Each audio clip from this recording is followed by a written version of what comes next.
पूरी तरीके से सरकार फेल है।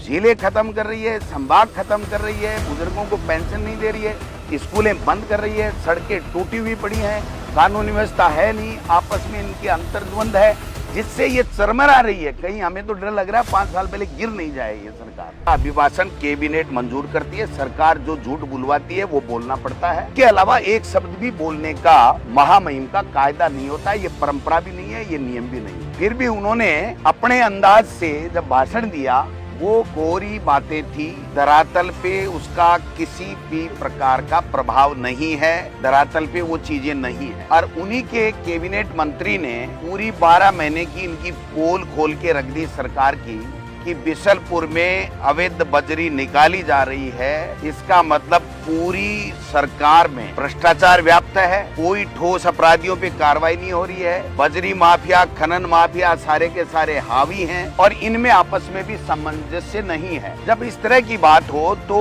उसको गुड गवर्नेंस कैसे कह सकते हैं? इसका मतलब गवर्नेंस नाम की कोई चीज है नहीं, पहली बात तो ये। दूसरी, इन्होंने कहा ERCP KPC 1 रुपया दिया नहीं। बांध बनने की बात कर रहे हैं, वो कांग्रेस की सरकार के समय, हमारी सरकार के समय में जो 10,000 करोड़ रुपया दिया था उसकी बात कह रहे हैं। वो बांध बनकर के तैयार हो गया तो इनके समय में नए वो स्वीकृति है।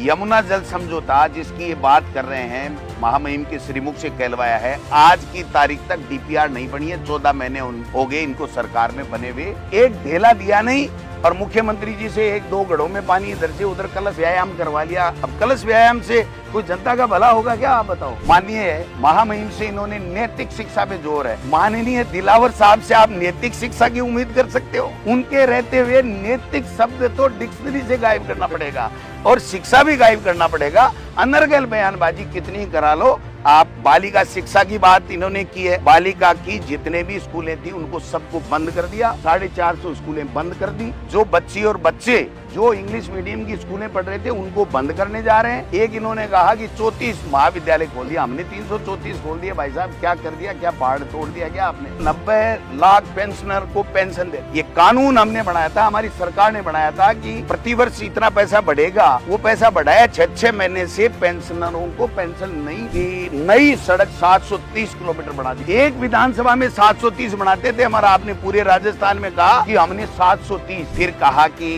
दिन में बिजली की ओर अग्रसर हो रही है सरकार। बिजली 4 घंटे भी किसान को मिली नहीं है, तो ये इनकी बिजली की स्थिति है। फिर ये यूरिया की बातें की है, DAP और यूरिया मिली नहीं किसान को, ये बात भी मैं कहना चाहता हूँ। ये पेपर लीक की बड़ी बड़ी बातें कहते हैं, छोटे छोटे पेपर, BSc का पेपर, ये DLED जो होती है उसका 2nd ईयर का पर्चा इनका लीक हो गया।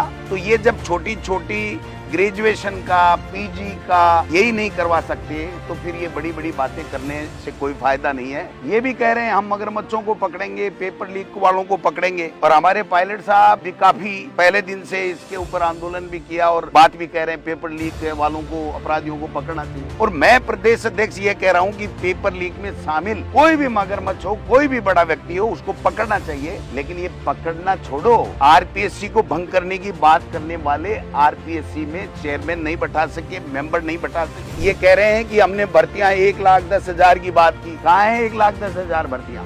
जितनी भर्तियां हुई हैं वो हमारे कांग्रेस के सरकार के समय में जो या तो कोर्ट में अटका था या वेटिंग लिस्ट थी या किन्हीं कारणों से कोई परीक्षा नहीं हो पाई थी, उसकी परीक्षा करा के एक भी